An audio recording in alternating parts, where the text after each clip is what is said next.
हमने उन लोगों ने तो जो संबंधित जो एग्जाम लेने वाली एजेंसी है, मतलब जिनको कराना है, उन लोगों को कहा कि सभी परीक्षाएं कोशिश करके अगस्त के पहले तक करेंगे।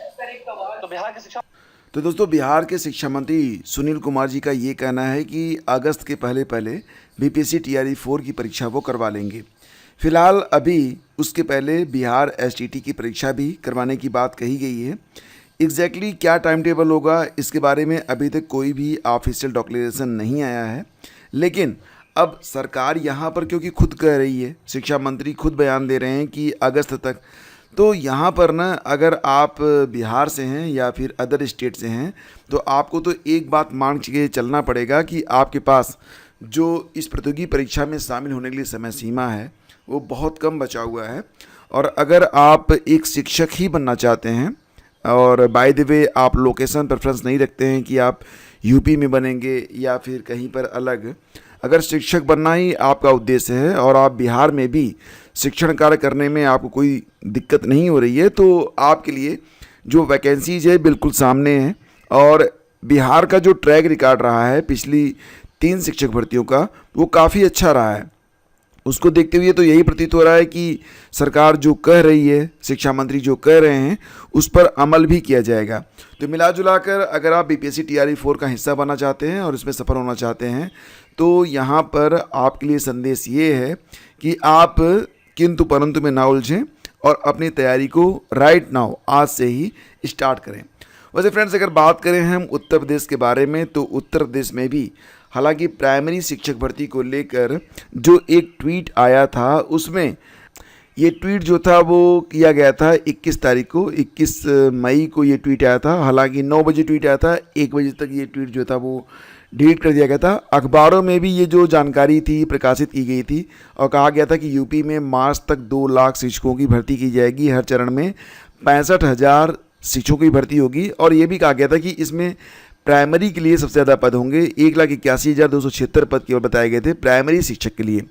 एग्जैक्टली क्या हुआ कि 2 घंटे के बाद ही सारी जानकारी जो थी वो हटा ली गई थी और इसके बाद जब जो सरकारी सक्षम अधिकारी हैं उनसे जब पूछा गया तो उन्होंने कहा था कि गलती से ये जानकारी जो थी वो पोस्ट कर दी गई थी। अब इसको लेकर और एक नई प्राइमरी शिक्षक भर्ती को लेकर अभ्यर्थी जो है वो शिक्षा सेवा चयन आयोग पर धरना प्रदर्शन कर रहे हैं।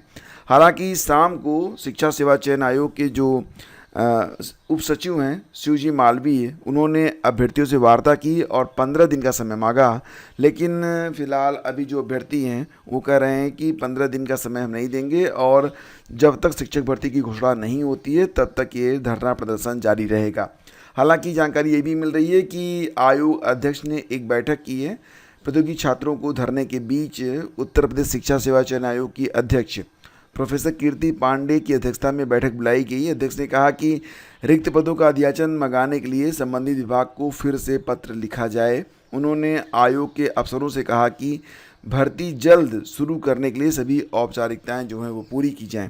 तो यहाँ पर आश्वासन तो मिल रहा है कि 15 दिनों का आप समय दीजिए, लेकिन उसके बावजूद भी जो अभ्यर्थी हैं वो हटने को तैयार नहीं हैं और उनका ये भी कहना है कि अभी कुछ दिन पहले भर्ती के बारे में एक ट्वीट किया गया था और थोड़ी देर बाद ट्वीट को मतलब रिट्रैक्ट कर लिया गया, हटा लिया गया।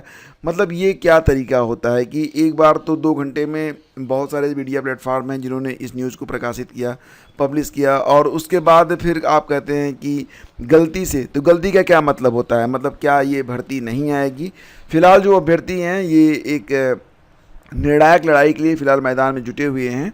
अब देखना ये होगा कि आगे क्या होता है और आगे जो भी अपडेट आएगी आपको इस चैनल पर मिलती रहेगी। देखो फ्रेंड, जो लोग बीएड के लिए आवेदन किए हुए हैं तो उनकी जो प्रवेश परीक्षा है, तो आपको पता है कि बीएड प्रवेश परीक्षा जो है यह 1 जून को होने जा रही है और 1 जून को होने वाली इस परीक्षा में बहुत बड़ी संख्या में अभ्यर्थी जो हैं वो शामिल हो रहे हैं।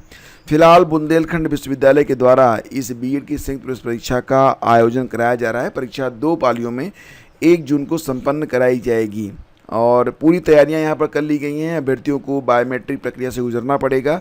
एआई टेक्नोलॉजी का इस्तेमाल भी किया जाएगा। परीक्षा पर सीसीटीवी कैमरे की नज़र रहेगी। इसके लिए बुंदेलखंड विश्वविद्यालय द्वारा सभी केंद्रों पर सीसीटीवी कैमरों का अपना सेटअप लगवाया गया है। जिससे सर्विलांस के जरिए नज़र रखी जा सकती है। तो बीएड करने वाले जो एस्पिरेंट हैं उनके लिए 1 तारीख को परीक्षा का आयोजन 2 पालियों में करवाया जाएगा। और फ्रेंड्स, अगली खबर है कि माध्यमिक विद्यालयों में तबादले के ऑनलाइन आवेदन कल से स्टार्ट हो रहे हैं। तो राजकीय माध्यमिक विद्यालयों में कार्यरत सहायक अध्यापक और प्रवक्ता पुरुष महिला दोनों के लिए वार्षिक तबादले के लिए ऑनलाइन आवेदन की प्रक्रिया 30 मई से स्टार्ट होगी। तबादले के लिए मानव संपदा पोर्टल से 4 जून तक आवेदन किए जा सकेंगे।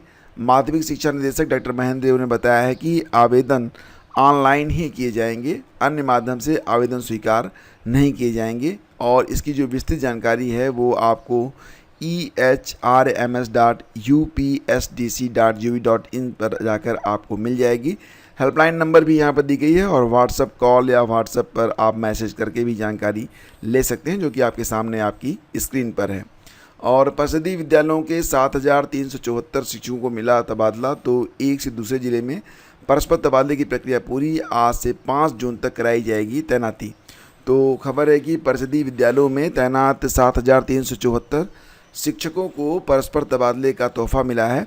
बेसिक शिक्षा परिषद ने एक से दूसरे जिले के लिए परस्पर तबादले के लिए योग्य शिक्षकों की सूची बुधवार को जारी कर दी है। 29 मई से 5 जून तक इन शिक्षकों को तबादला करने वाले स्कूलों में कार्यभार ग्रहण कराने व कार्यमुक्त करने का निर्देश दिया गया है। तो इस प्रकार की खबरें आज के अखबारों में हैं फ्रेंड्स, और हम मिलते हैं आपसे अगले वीडियो में। अगर ये सेशन आपको पसंद आया तो लाइक और शेयर आप ज़रूर कीजिएगा। और पुनः आप लोगों से कहना चाहूँगा कि शिक्षक बनने का उद्देश्य रखते हैं तो सबसे पहले तो आप बीपीएससी टीआरई 4 पर फोकस करें। बाकी जो आपके प्रयास हैं, मैं कामना करता हूं कि आपके प्रयास सफल हों और यूपी में भी शीघ्र ही आपको एक बड़ी शिक्षक भर्ती देखने को मिले। Have a great day. जय हिंद।